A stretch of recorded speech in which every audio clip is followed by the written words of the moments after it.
off by saying my alma mater, the University of Connecticut, last week made the first bold step. I guess Ivy League made the first step officially. Technically, yeah. But in terms of big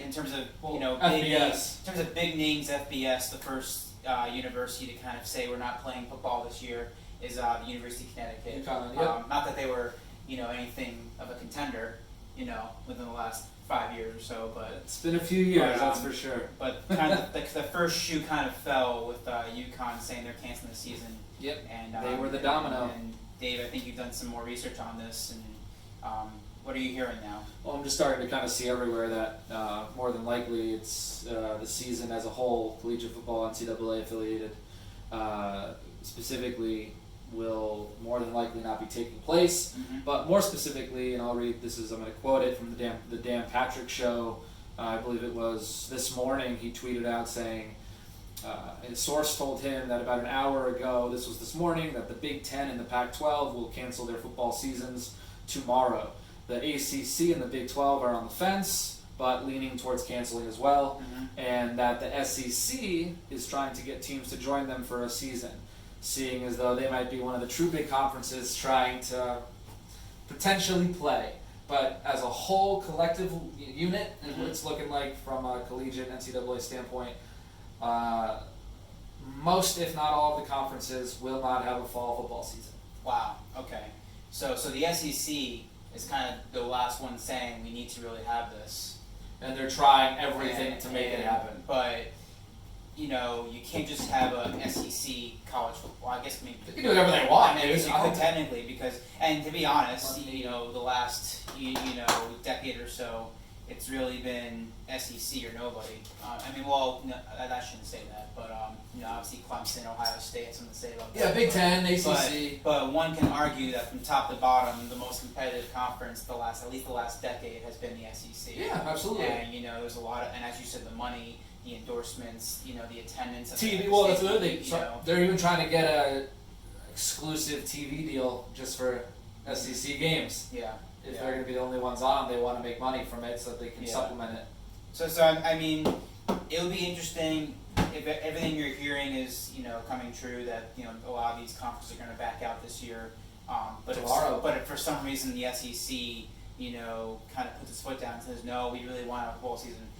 Is there really a scenario where you just see SEC playing football in the fall and everyone else kind of stay on the sidelines?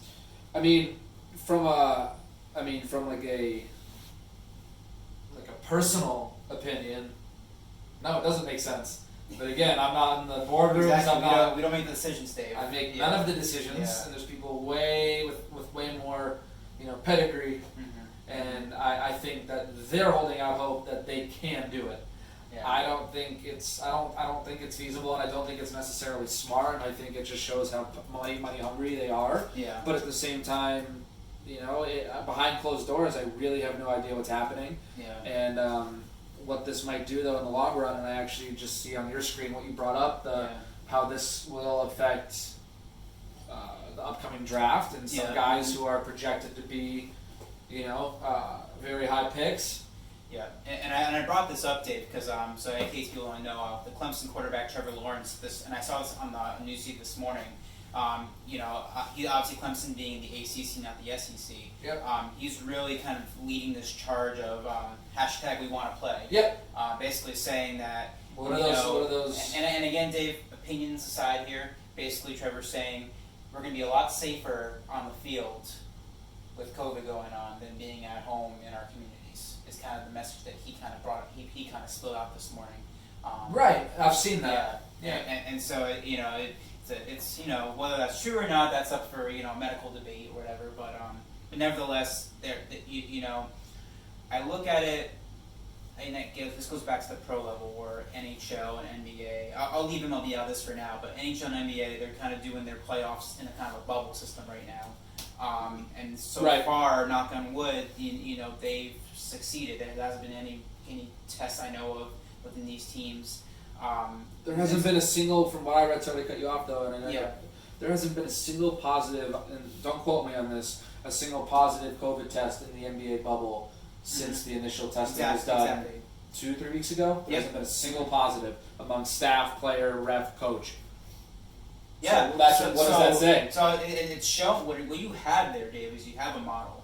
You have a model that shows that this could work with the right protocols. And we discussed this last week with the MLB too about what they need to do, and potentially the NFL is that it's very clear that if you have the right models in place, the right protocols, you can have a season with a low almost low to no risk kind of scenario. Low to no risk. Yeah. But here's the thing too, and this is why we could do like a whole topic on this. I think together, the idea of can we ever, COVID or not, like prior to this, most sports had legitimate health and or injury risk to them. Exactly. And so like do we get to a point where, like you just said, do we get to a point where we have now protocols in place to keep things minimized and less?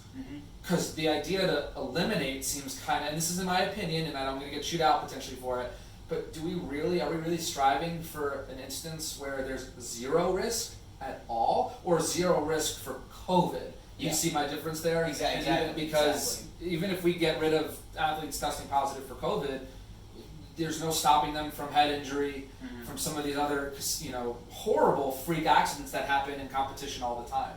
And so like that's why I just want to have that discussion as well. But I don't want to go crazy on that because, like I said, that could be a whole episode on its own.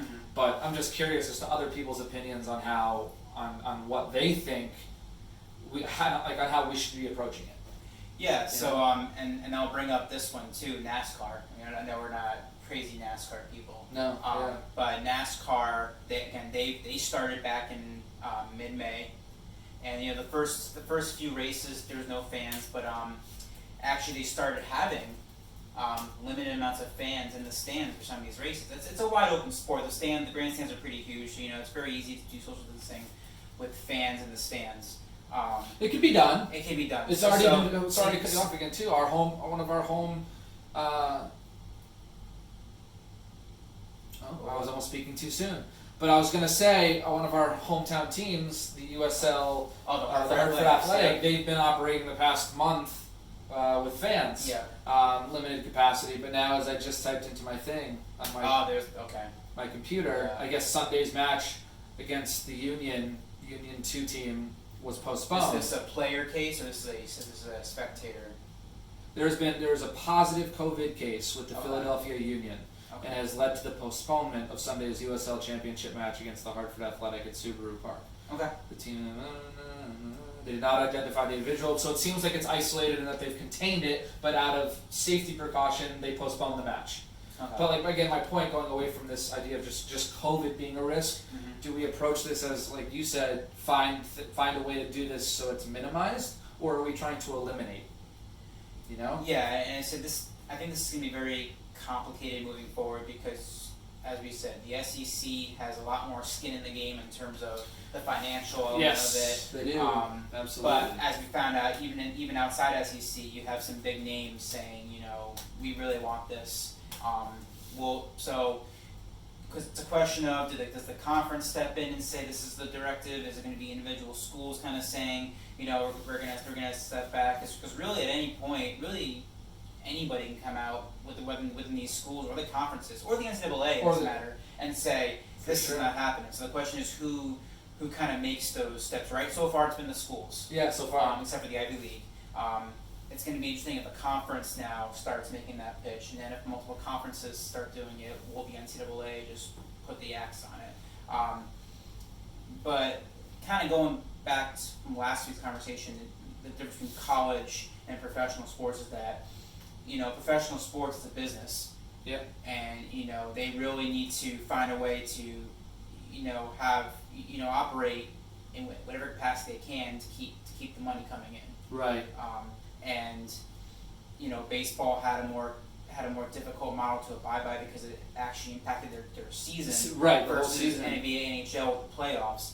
But when we're talking about college sports, now you're talking about student athletes, and this is when the student part comes in, and you kind of have to put protocols in place across the board for both your student athletes and your non-student athletes. Right. And so I think that's where a lot of this might be coming from. And next week we'll have to check in and see, what more dominoes fall if they do have a season.